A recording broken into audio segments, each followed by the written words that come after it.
Namaskar students, welcome back to my another lecture. So in my previous lecture I have discussed the circuit diagram, working principle, input and output waveform of a full wave rectifier.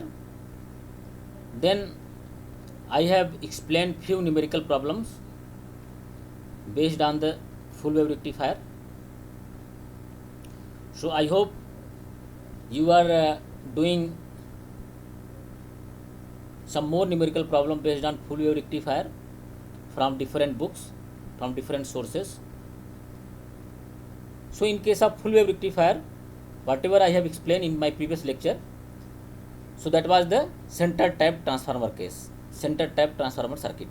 So I have assumed, I have taken two diode connected through a center tapped secondary transformer. So there was one primary transformer and then there was a secondary transformer.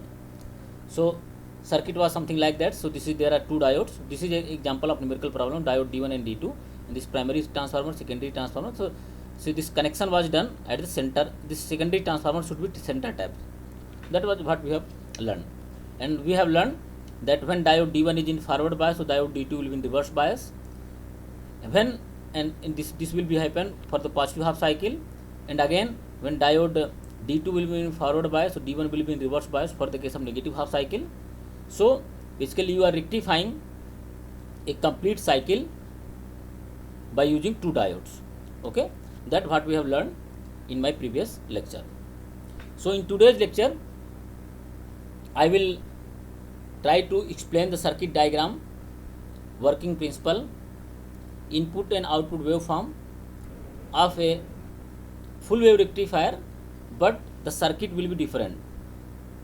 In this case I will use Wheatstone bridge circuit for the rectification purpose. So in case of full wave rectifier we have used two diode, but two identical diode we have used. But in case of bridge rectifier we will use four identical diode. When I say identical diode, that means the properties of diode, forward resistance, everything will be identical. They are made from the same material, they have same knee voltage, everything is identical. That is the identical diode. And these all four diodes will be connected on the arm of the Wheatstone bridge. So diode D1, D2, D3, D4. So these are the arm of the bridge. Okay, and then at the center there will be resistance. So we will measure the output voltage across the load resistance. So that is the circuit diagram, a simple circuit diagram of a full wave bridge rectifier. And then you have an input sinusoidal signal, and then you can measure the output across the load resistance. Okay. So this is the circuit, this is input waveform, and this is the circuit diagram, simple circuit diagram. But later on I will show there will be obviously a transformer, primary transformer and secondary transformer through which input signal will be given. But let's try to understand for the simplicity. I have not taken any transformer, just I want to explain you how this diode will be in forward bias and reverse bias, how the bridge rectifier works. For simplicity I am just that is why I have taken a very simple circuit. So if you try to understand, so this is a given sinusoidal signal, 0 to T half positive and T half to 2, that is negative voltage. Okay. So if you consider positive half cycle, let us say 0 to T half. So during this half period, 0 to T half period, this will be positive end and this will be negative end. Means because this is positive, this is negative. So this will be positive and this will be negative. This will be positive and this will be negative. So if you see this diode D2 and D3, because this plus is connected with P type and N is connected with the N type directly. In diode D1 and D4, if you see, so this plus is connected with N type and N connected with P type. So that means diode D1 is reverse bias. So diode D2 and D4, D3, if you see diode D2 and D3, so this will be plus, so this will conduct. So and then obviously there will be, and this will be plus, this will be minus. The D2 and D3 they will be in forward bias. It means they will be in on stage. diode will be in on stage, and D1 and D3, D1 and D4, they will be in off stage. Okay, so this D1 and D4 will behave like a open circuit, open switch, means zero current, and D2 and D3 will behave like a closed switch, first approximation of diode, zero voltage drop. Okay, so if you draw the circuit again, so this circuit will looks like something like this.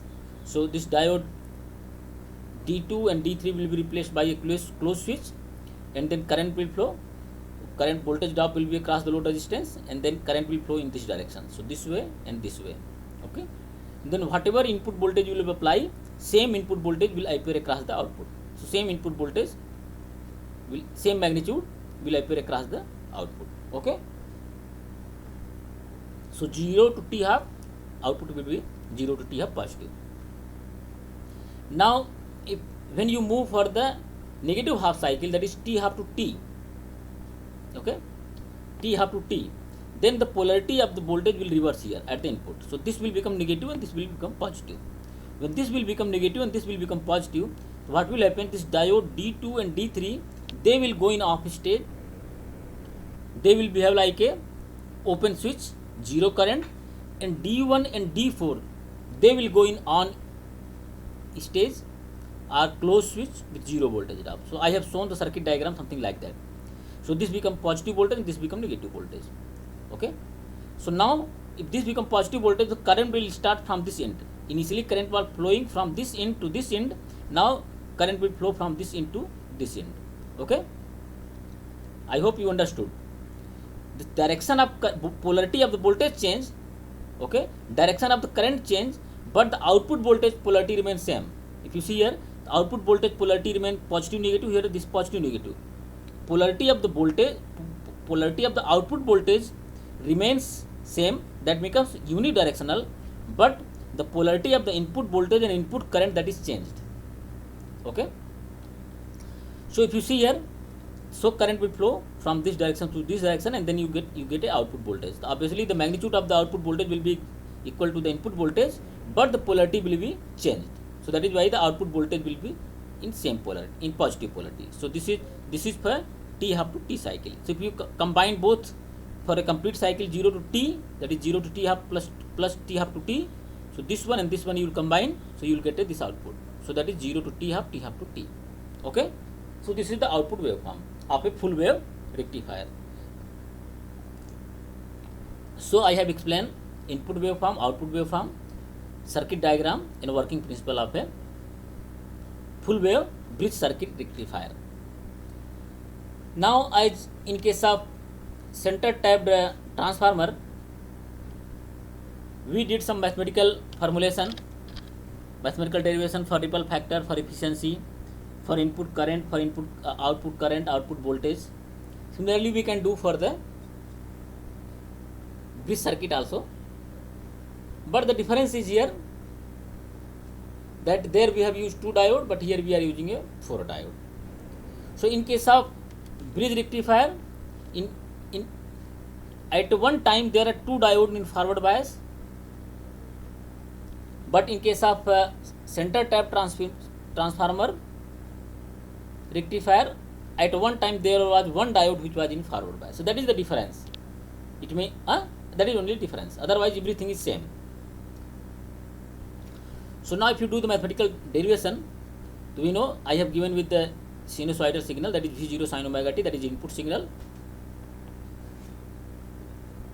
and let us, I have used here a complicated circuit for applying this input signal through a transformer. So this is primary coil and this is secondary coil.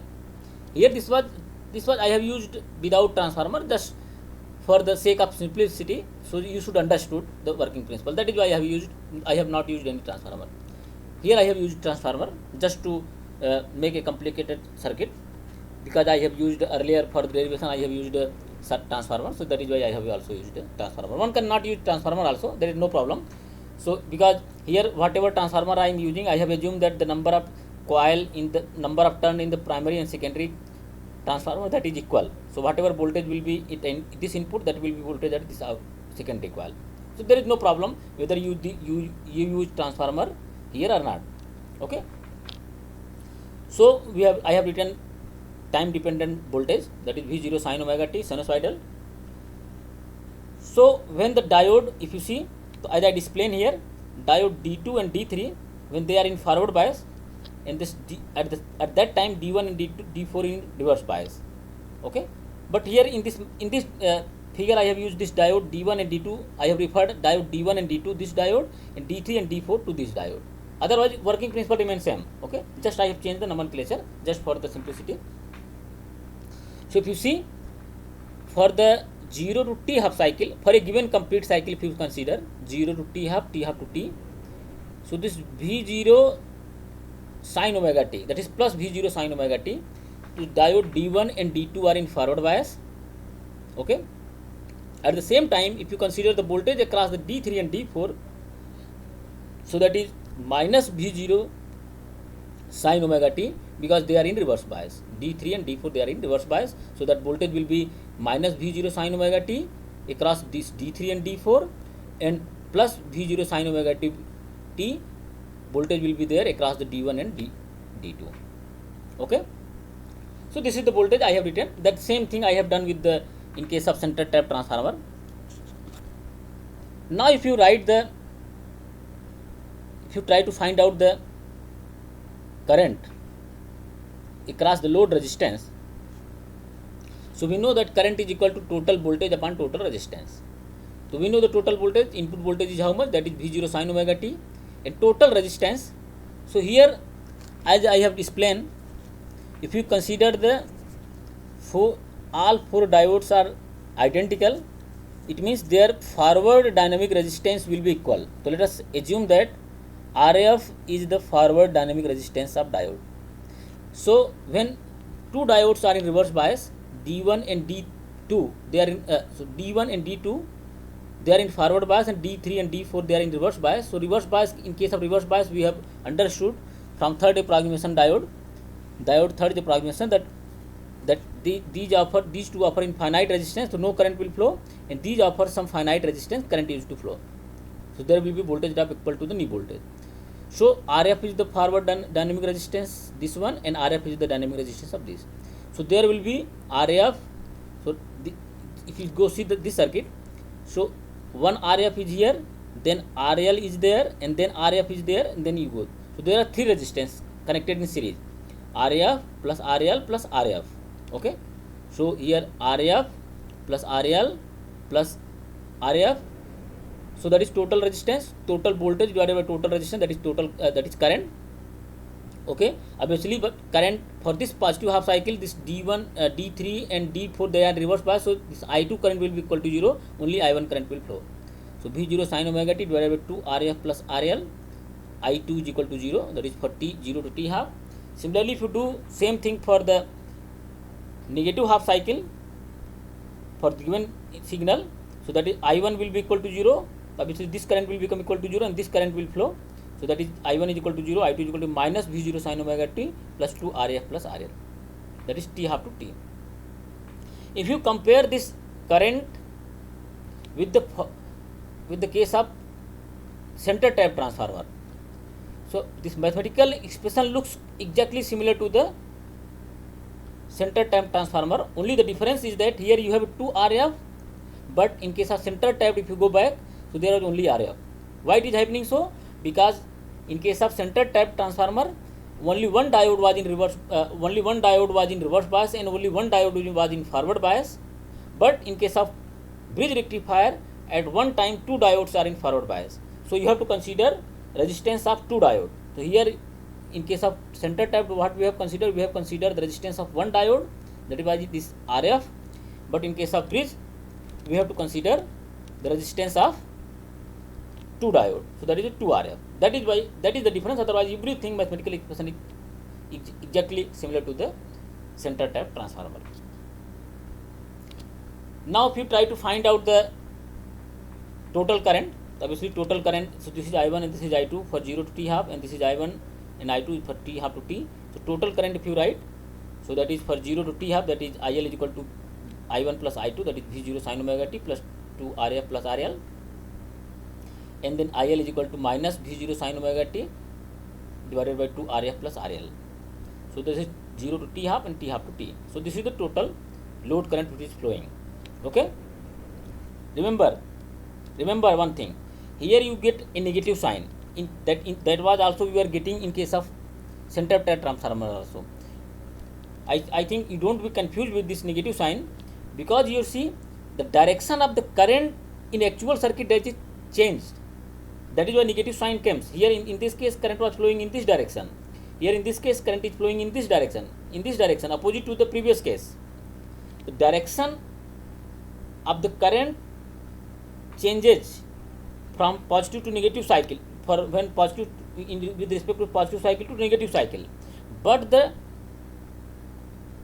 polarity of the output voltage, that does not change, that is remain same, that is unidirectional. That is happen in case of that happens in case of full wave center tapped rectifier also. So same thing is happening here. That is why here negative sign is considered. So this negative sign is there. That is okay. That is why the negative sign is there. But that doesn't mean that that direction is flowing in opposite direction. This doesn't mean that direction is current direction for t half to t cycle. The direction of current is changed. Some student may understood that this negative sign reflects the direction of output current. So this is negative direction. This is positive direction. That doesn't mean, because when current is flowing across the load resistance, voltage drop is positive. Across the load resistance, current is positive. But with respect to whatever this current and voltage we are calculating, output current and output voltage we are calculating, that is calculating with respect to the input voltage. So because this input voltage is changed, that is why this current is negative. Okay, so don't confuse with this number, this negative sign. So similarly, if you try to find out the output voltage, so VL will be equal to IL into RL. So just you have to multiply RL. So if you multiply RL here and you take RL common, RL will be cancelled out. What will you get? That is V0 sin omega t divided by 1 plus 2 RF 1 RL for 0 to t half, and VL is equal to minus V0 sin omega t divided by 1 plus 2 RF 1 RL t half to t. So this is output voltage. If you compare this output current and output voltage with respect to the center tap transformer, again I will say emphasize, the equation looks exactly similar. This current, if you remember this, here 2 RF is there, here 2 RF 1 RL is there. If you go for center tap, so here you have only 1 RF, here you have only 1 RF. I think expression is, this should be RF 1 RL, this should be RF 1 RL. Okay, that is only difference, 2 RF 1 RL. That is only difference. Otherwise everything looks same. So if you follow the mathematical derivation, mathematical calculation for ripple factor and efficiency, as we have done in case of center tap transformer, so you can find out the ripple factor and efficiency for the bridge circuit also. So we have defined a ripple factor that is equal to VL AC RMS divided by VL DC, that is the AC value content in the output part to the ratio of DC part contained in the output. So if you do the same calculation, which is quite similar to the full wave center tapped transformer rectifier, only the difference here you have 2 RF, there you was having only 1 RF. That is difference. Otherwise everything is same. You follow the same instruction, you calculate VL AC RMS, so and VL DC, so you will get VL DC this value 2 V0 upon 1 plus 2 RF 1 RL into pi. So only here if you see the VL DC, that is again exactly similar to the center tap transformer, but there you are having only 1 RF, here you have 2 RF. That is difference. So similarly in case of VLAC RMS, you will get V0 upon pi 1 plus 2 RF 1 RL, that is under root pi square minus 8 divided by 2. So this is VLAC RMS and this is VLDC. If you take ratio of these two quantities, you will get a ripple factor. So if you calculate the ripple factor, so ripple factor will be equal to 0.48. Okay, so this everything will be cancelled out. Only here two V0 is there, here V0 is there. So this quantity with pi, so this whole upper quantity will be cancelled out with this quantity. Only 2 is remaining. So here this 2, if you take in the under root, so 2 multiplied by 4, that is 4. 4 multiplied by 2, that is 8. So pi square minus 8, that is divided by 8. So if you calculate this is 0.48. So if you remember this ripple factor number, so this ripple factor value of bridge rectifier, that is exactly equal to the ripple factor of a center type transformer. There is no difference in ripple factor. Whether you use 1 diode, whether you use 2 diode, or you use 4 diode, the ripple factor remains same. That is 0.48. That means I have explained the meaning of ripple factor.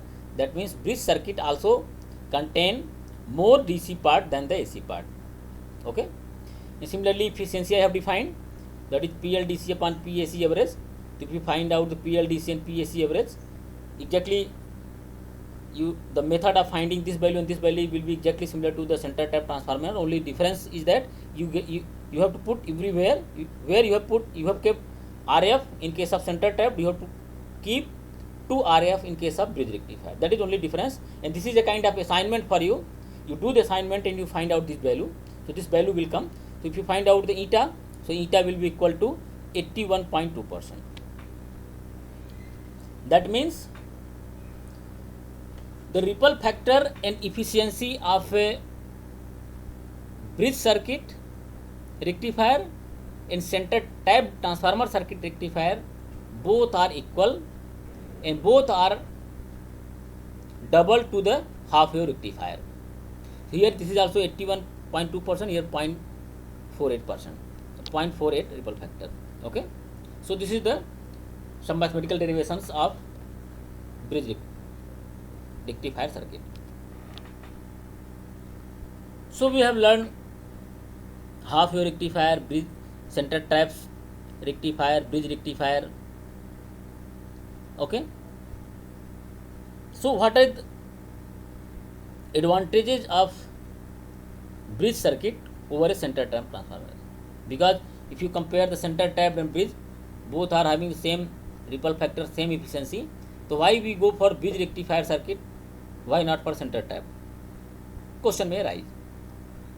So that's fine. You can use center tap transformer, or you can bridge circuit bridge circuit. Both are giving same DC. Okay, but bridge circuit have some advantage over the center tap. So I have mentioned few advantages, like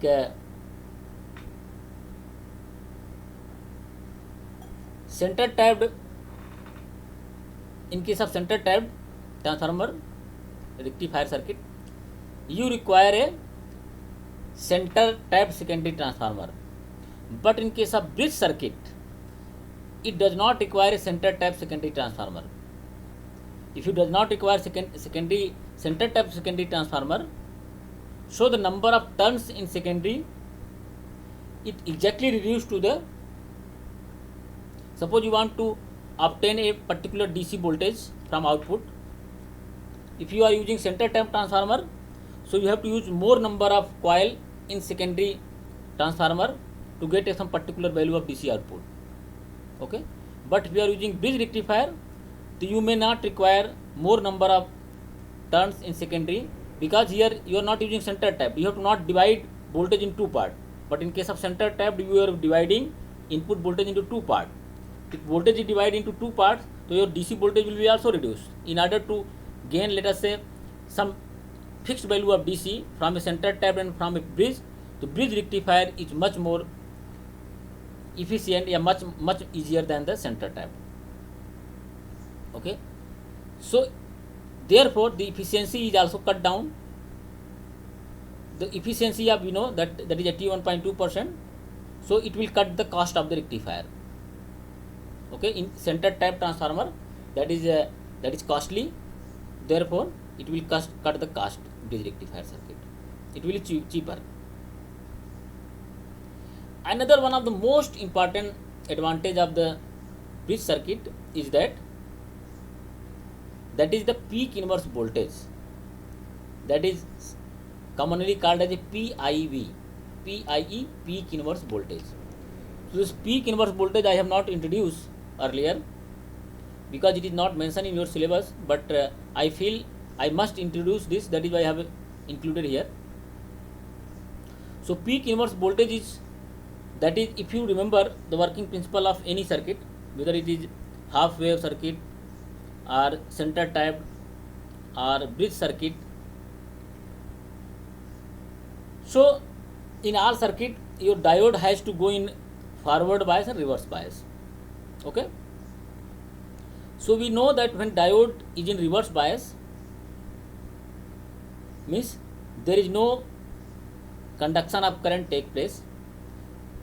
If current is not conducting, that doesn't mean that there is no voltage. It means there is some voltage appears across the reverse bias, but that voltage should be less than the breakdown voltage of that particular diode. If the voltage is greater than or equal to the breakdown voltage, then your diode will conduct in reverse bias also. Okay. So that particular voltage, the peak value of this reverse bias voltage, that must not increase, that must not exceed to the breakdown voltage of that particular diode. Okay. The peak, whatever signal you have applied, whatever input voltage you have applied across the rectifier circuit, whether it is bridge or center tapped or half wave, that particular voltage, peak value of that particular voltage, if that is not exceeding the breakdown voltage of the diode, okay, then that particular voltage is known as the peak inverse voltage. Okay, peak inverse voltage. So if your input voltage is exceeding the peak inverse voltage, means reverse that breakdown voltage of the diode, then obviously we know the diode, across the diode in reverse bias current used to flow, then your rectification action will be lost and your diode may damaged because reverse current is flowing across the circuit. So in case of bridge rectifier circuit, because we are using we are using 4 diode, and out of 4, 2 diodes are in series, they are actually at the same time they are in forward bias and at the same time they are in reverse bias. So whatever peak inverse voltage will be there, that will be reduced to half. Okay. So actual inverse voltage will be experienced by each diode in the bridge circuit, that will be half of the, in comparison to the center tapped transformer. Okay. Okay. So this is the few advantage of bridge rectifier I have mentioned. So let us try to compare the half wave rectifier, center tapped and bridge rectifier, few properties of the rectifier. So like I have mentioned, number of diode, DC part in the output, ripple factor, rectification constant, efficiency, output ripple frequency, peak inverse voltage. So these are the few values. If you compare, in case of half wave we are using 1 diode, in case of center tapped we are using 2 diode, in case of bridge we are using 4 diode. DC output if you see, so that is V0 upon pi, that was in case of half wave rectifier. If you calculate, that is 0.318 into V0, that was DC output voltage. For the case of center tapped, for the case of bridge, that is 0.636 output voltage, peak voltage 0.63 into peak voltage. Similarly if you compare the ripple factor, so ripple factor, that is 1.21, that is half wave, center tapped 0.48, bridge 0.48. So that is equal and this is quite less. Rectification constant, that is another quantity I have not explained because that was not mentioned in your syllabus, but this is very important quantity. So if you see the rectification constant, that is for half wave, that is 45%, and for center tap, that is 90%, and for bridge, that is 90%. So obviously this center tap and bridge circuit, that is more efficient that is their rectification constant is much more higher than that nearly double to the half wave rectifier. Similarly, efficiency, obviously they are much efficient, center tapped and bridge, than the half wave. And output frequency, if you remember, so I have solved some numerical problems also. In case of half wave rectifier, the frequency of the output signal is exactly equal to the frequency of the input signal. Okay, frequency of the output signal is exactly equal to the frequency of input signal. But for the case of center tapped and bridge, the frequency of output is double to the frequency of input and frequency of input in both cases. Similarly, if you calculate the peak inverse voltage for the case of half wave and center tap, that is pi into VLDC. So VLDC, this is the value of VLDC. So if you multiply this DC part in the output voltage with pi, that is giving the peak inverse voltage. And this is for the center tap and half wave, that is same. But for the case of bridge rectifier, that is reduced to half, pi by 2 into VLDC. That is what I have mentioned, the one advantage of bridge circuit. So this is the few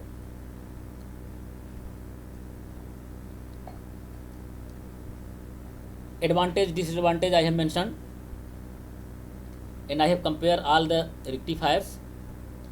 Now let us try to understand few numerical problems based on the bridge circuit. So here similar problem I have taken in case of half wave, in case of full wave, center tapped, now in case of bridge rectifier full wave. Okay, so you have a bridge circuit, you have given with the 120 volt AC 60 megahertz frequency, that is I have taken similarly same problem in case of center tapped, primary secondary coil 4:1 ratio. So this input voltage you one can find out. The voltage will be at the secondary coil, primary coil 120 volt AC, secondary coil, that is peak voltage, that is equal to, we know, I have already calculated this value for the case of half wave and center tapped. So this voltage will be number of voltage at the secondary coil, that will be exactly equal to the, I have written the formula, that is number of turn in the secondary coil divided by the number of turn in the primary coil multiplied by the voltage at the primary coil. So this is the formula how to find out the voltage at the secondary. So this I have done in case of half wave rectifier. So that is 30 volt, because input voltage is same. So this is 30 volt. Now this same problem I have taken in case of center tap transformer also. If you go back to, if you see, so this 120 volt 60 hertz, so this is 30 volt. Okay, but this 30 volt was divided into two parts. Now if you come to the bridge rectifier, so this 30 volt will be there. So now if you try to find out the peak voltage, so this is the 30 volt AC. So peak voltage will be equal to how much? That is, I have given peak voltage equal to voltage at the secondary coil into under root 2. So that under root 2 is equal to 1.414. So that is 30 volt multiplied by 1.414, that is 42.42 volt. That means whatever voltage you are applying across the bridge circuit, that is 42.42 volt, that is peak voltage. So this is because AC. So this is plus minus. If you draw the input waveform of this circuit, whatever at the bridge circuit input signal, so that is, and we can find out the frequency. So 60 megahertz, 60 hertz. So time will be equal to time period 1 upon 60, that is 16.67 millisecond. So that is the signal will be something like that. So this will be the input signal that is applied across the diode, across the bridge circuit. Okay, so as I discussed that during positive half cycle, two diode will be in forward and two will be in reverse. So let us, during this cycle, this will be in forward and this will be in reverse. So this current output signal will be, you will get, okay, for the positive half cycle, and for the negative half cycle you will get for this D2 and D3, this will be output, okay, and for the D1 and D4, this will be the output, okay. But if you precisely consider the diode, second approximation of the diode, that is when diode is in forward bias, so this will behave like a battery of 0.7 volt, okay. It is up to you. It will be given in your problem that whether you have to consider this voltage diode as a closed switch with 0 voltage, or you have to replace with a battery of 0.7 volt. Okay, you have to consider. That will be given in the problem, or you have to use your intuition. You have to do. So this voltage is 42.42 volt. Okay, obviously there will be voltage drop 0.7 volt here and 0.7 volt here, so that is 1.4 volt. So 42.42 minus 1.77, that is 1.4, that is 41 volt. So 41 peak voltage 41 volt, peak voltage 41 volt, you will get out across the output. Okay, so I have written here this much. Now, so this is the output voltage you have drawn, you will get from the diode D2 and D3, from D1 and D4. Now if you combine output you want to trace, so obviously you combine both, you will get this output. So for 0 to T half this one, and T half to T this one, then this one, so this one, this one, this one, this one, this one. So now here 41 volt peak voltage will be there. Now if you find out that how much, so we know that output voltage, the output voltage is 41.02 volt, to 41 volt approximately. Now if you try to find out how much DC part is contained in your output voltage, I explained in my previous lectures also, in this lecture also. So this DC voltage, that is equal to V0 upon pi, 2 V0 upon pi, sorry, here it should be 2 V0, so this should be 2 V0, 2 V0 upon pi. So this will be 0.636 into peak voltage. So if you go back problem, so that is 0.636 multiplied by output voltage, peak voltage, that is 41 volt, 41.02, so that is 26.09. so this is the DC voltage contained in your output signal, so 26.09 volt. So actually you are applying how much? You are applying 42.42 volt, that is AC signal you are applying, and out of 42.42 voltage AC you are getting 26.09 volt AC DC. Okay, that is the real meaning of doing this mathematical calculations. So how much current will flow? So DC current can be find out. So DC current will be equal to VL DC upon RL, that is 26.09 divided by 100, that is 260.9 milliampere. Similarly, how much current is flowing across the diode? We know that 2 diode, so obviously current will be across the one diode, that will be half of the load current.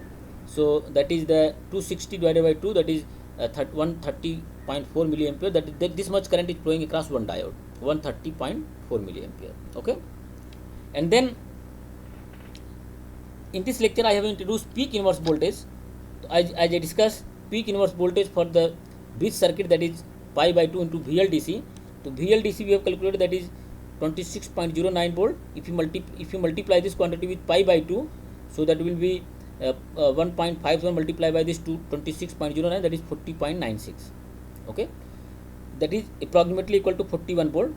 Obviously, because this peak inverse voltage is referred to the reverse bias voltage, that is negative voltage, so that is minus 41 volt. So this is peak inverse voltage. Another way of finding out the peak inverse voltage is, whatever peak voltage you have find out that output voltage, if you see that is plus 41 volt, so peak inverse voltage will be always equal to the negative of this voltage. Okay, peak inverse voltage will be always equal to the negative of this output, peak value of output voltage. So this is the one example I have given for the case of full wave bridge circuit rectifier. So let us consider another example, then I will give few assignments. Okay, so this is another circuit, but yet this is a bridge circuit, but you have a 2 diode only. Okay, bridge circuit, that means this is a full wave rectifier with bridge circuit. Okay, but we are using only 2 diode. So this is input signal, this is output signal. This is a very quite simple circuit. So this is input signal 0 to T half to 2, 10 volt is peak voltage. So there is no transformer, so whatever voltage will apply, same voltage will appear. So if you can analyze it, so for the positive half cycle, let us say 0 to T half. If you consider, so this end will be positive and this will be negative. So this will be positive and this will be negative. So this diode will be in forward bias and this will be in reverse bias, because plus and n plus and plus, so this will be in forward and this will be in reverse. So this will behave like a short circuit, a closed switch. Okay, so current will flow something like that. Okay, but you have mentioned here the output you have to measure across this 2 volt 2 kilo ohm resistance. So this is output voltage. So if you simplify the circuit, this will be the circuit. If you again simplify the circuit, circuit will look, this will be plus minus plus minus. So if you stretch the circuit, so you are measuring the output voltage here. So if you stretch along because this is open circuit, so here, so if you stretch along this, so 2 kilo ohm, if you just stretching here, so this 2 kilo ohm and this 2 kilo ohm, this 2 kilo ohm, okay, and this whatever voltage you apply here, that voltage will appear same here, plus minus, okay. So this voltage and this this resistance and this resistance are in series and this resistance is in parallel. So circuit will come something like this. So it means whatever output voltage you will get, this output voltage will be across this series resistance 2 kilo ohm, not across this. Okay, just I have stretched the circuit. Okay, just I have stretched the circuit with this arrow. So this output voltage will appear across this resistance. So if you see, so this is 10 volt, so this is 10 volt, so this is 10 volt, 10 volt, so 10 volt will be here and 10 volt will be here. So if 10 volt is here, 10 volt is here, so obviously this 10 volt will be divided into two parts, because this each resistance have, these two resistance have equal magnitude value. So 2 kilo ohm, 2 kilo ohm, it means volt, this 10 volt will be divided into two parts. So whatever output voltage will get, that is 5 volt across this one. So that is why I have mentioned 5 volt. 0 to T half, that is 5 volt output. So this is the output signal for positive half cycle. Now if you go for the negative half cycle, similarly if you, so here I have written out maximum output voltage, that is half of the input maximum, that is 1 by 2 divided by 10, that is 5 volt. Okay, I think I have explained clearly. If you have any doubt, please ask, contact me. Now for negative half cycle, the polarity will change. Okay, the polarity will change means if you go to the circuit, so this will become negative and this will become positive. So what will happen, this diode will be in forward and this diode will be in reverse. Okay, so I have not shown the circuit. So then if this will be in forward and this will be in reverse, then if you stretch the circuit, okay, if you stretch the circuit across this one, okay, across this one, so this 10 volt will be here, 10 volt will be here, then output voltage you have to measure across this 2 kilo ohm and this 2 kilo ohm, and the series will be this 2 kilo ohm, this 2 kilo ohm will go inside. So circuit will looks like something like this, 2 kilo ohm, 2 kilo ohm, 2 kilo ohm. Okay, so again same circuit diagram, same circuit appears. So output voltage will be equal to 5 volt. So again T half to T 5 volt. So total voltage will be equal to 0 to T half to 2, that is peak voltage is 5 volt. So DC voltage can be find out, that is 0.636 multiplied by 5, that is 3.18. So this will be the DC output voltage. So this is another example I have given for the case of rectifier circuit. So here I am giving few assignments. So this is one assignment related to the bridge circuit. This is another assignment related to the bridge circuit, but this is previous, exactly similar to the previous one I have explained. And then another assignment, bridge circuit, and this is another assignment, that is a half wave rectifier. You have to find out, in all cases you have to find out this IR current, output voltage, here output voltage, here this output voltage, and here this output voltage. Okay, this thing you have to find out. Please submit, please do assignment with yourself and submit to me via email. So with this, I thanks everyone who are listening me. Thank you very much for listening me carefully.